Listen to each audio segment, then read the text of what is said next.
pessoal, eu sou a Camila Pereira, da Motility Oral, fonoaudióloga hospitalar.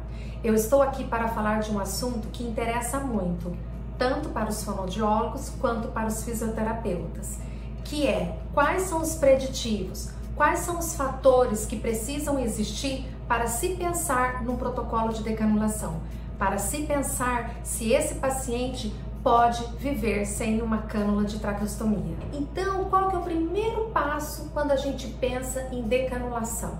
O paciente precisa estar com uma cânula de traqueostomia com o cuff desinsuflado. Esse é o primeiro pressuposto. Então, quando você chega no caso e o paciente está com o cuff insuflado, a tua primeira direção é trabalhar no sentido de desinsuflar. Ai, Camila, ele é muito secretivo. Ah, Camila, ele está na ventilação mecânica. Ah, Camila, ele precisa da redução do espaço morto. Tudo que a gente já conversou, tem post aqui que fala sobre isso. Então, não, vocês vão trabalhar no sentido de desinsuflar esse cuff. O dia que desinsuflar, aí sim, nós vamos pensar em caminhar rumo ao protocolo de decanulação. A partir do momento que você conseguiu desinsuflar esse cuff, dá para se pensar e entrar num protocolo de decanulação. Contudo, a gente precisa considerar alguns preditivos. Quais são eles? Veja, eu vou colocar a minha imagem aqui de praxe para nós raciocinarmos juntos. Quando o cuff já está desinsuflado, o que primeiro vocês vão avaliar? Vocês vão ocluir a tráqueo e observar se tem patência. Lembra que a gente conversou sobre patência? Tem um post aqui que só fala sobre isso? Pois bem, vocês vão desinsuflar e avaliar a patência. Se o ar que entra é o mesmo ar que sai. Ponto-chave. Segundo ponto, vocês vão observar se ele tolera oclusão. Veja, tolerar oclusão é tolerar de fato 24 horas. Isso é tolerar oclusão. É o paciente que consegue se manter estável com o traqueóstomo ocluído. Lembrando que quando a gente oclui, a tendência é só melhorar a saturação e não piorar. Vocês sabem me responder por quê? Se não sabe, escreva aí nos comentários. Eu adoro quando vocês escrevem para eu poder complementar. Então, ele precisa, de fato, aumentar essa saturação. E isso é tolerar, permanecendo estável no período de 24 horas. Pessoal, não existe consenso em relação ao protocolo de decanulação. Por quê? Porque isso depende muito da logística de cada serviço. Mas o fato é que é desde 24 horas a 48, a 72, tudo bem? O que precisa tolerar oclusão sem alterar os sinais vitais. Terceiro fator, também de extrema importância. Quando nós colocamos o esteto na região iolaríngea, nós precisamos ter o quê? Uma ausculta cervical limpa. A ausculta cervical limpa é o que você escuta no teu pai, no teu irmão, no teu namorado, no teu marido.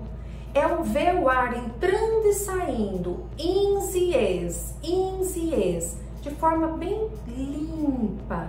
Se você ouvir algum ruidinho, algum borbulho, você vai tentar fazer as manobras de limpeza. Se não limpar, esse borbulho, ele pode sim ser uma alteração mais importante, como uma traqueomalácia, por exemplo. Tudo bem? Então, a ausculta cervical limpa é de extrema importância também para o protocolo de decanulação. O quarto fator, o paciente tem que conseguir gerenciar a secreção.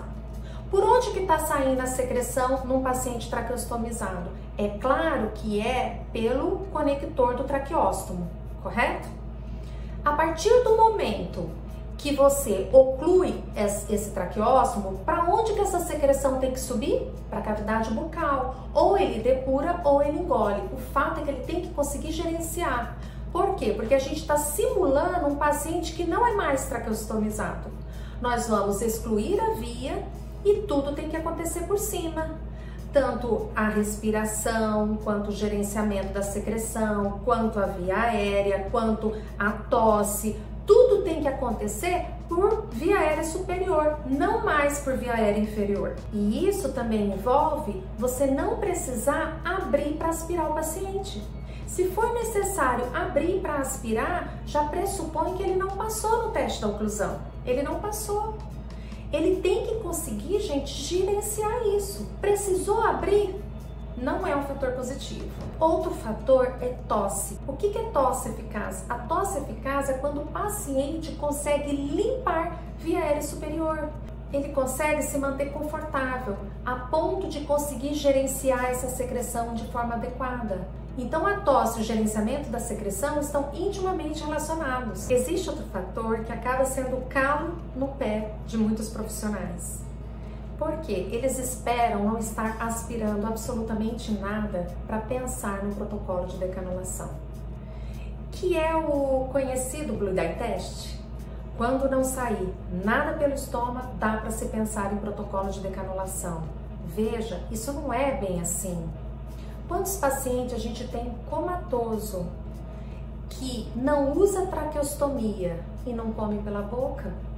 Então, não é todo paciente que precisa de fato usar um traqueóstomo. Se ele consegue gerenciar essa secreção, se ele consegue ter uma tosse eficaz, se ele tolera o teste da oclusão, se ele tem uma boa patência, se ele tem uma ausculta boa, limpa, por que justifica ficar aquele traqueóstomo ali? Muito pelo contrário. Quando esse traqueóstomo é removido, uma das possíveis causas dele estar aspirando está sendo retirada. Então, nós precisamos muito pensar em relação a esse fator, discutir em equipe, porque tem que haver um consenso na equipe. Por isso que é de extrema importância a gente avaliar todos esses preditivos, porque esses preditivos todos juntos, eles vão dar segurança para o próximo passo. E por fim, tem muitos protocolos que falam da coaptação glótica. E como a gente faz com os pacientes não responsivos, os afásicos, que não tem como a gente avaliar a coaptação glótica? Eles são traqueostomizados para sempre? Não. Então, costumo dizer que é o único preditivo que pode falhar. A partir do momento que você oclui e o ar passa, você já sabe que não tem uma paralisia, por exemplo, em adução, porque o ar está passando. Aí fica a cargo da questão da segurança de via aérea para a gente pensar se vale a pena ou não ocluir esse traqueóstomo e caminhar para um protocolo de decanulação. E sempre lembrar, não é porque ele aspira que ele não pode ser decanulado. O que existe de paciente que microaspira saliva, o fono entra no caso com medidas xerostômicas ou com gerenciamento de secreção, de frequência de deglutição, justamente por isso. Mas pelo menos a gente vai tirar um dos fatores causais dessa aspiração, além de favorecer um conforto para o paciente. Quem conhece meu trabalho sabe a gama, o número de pacientes não responsivos que a gente decanula no nosso serviço. Eles não são responsivos, eles não engolem bem, mas eles conseguem ter o quê? Gerenciamento dessa secreção, eles conseguem ter tosse, então eles conseguem manter a via aérea superior pérvia, sem nenhuma secreção, sem nenhum resíduo, para que eles tenham patência dessa via aérea e consigam se manter respirando pelas narinas. E para finalizar, este é um assunto que, embora o conhecimento, as informações iluminam, precisa muito de expertise clínica, precisa muito de experiência na área para conseguir lidar com todos esses preditivos, juntamente com a equipe multi, e ir em rumo à tão sonhada decanulação. Espero ter contribuído. Deixe seu like, se inscreva no meu canal para que sempre você seja avisado de novos vídeos.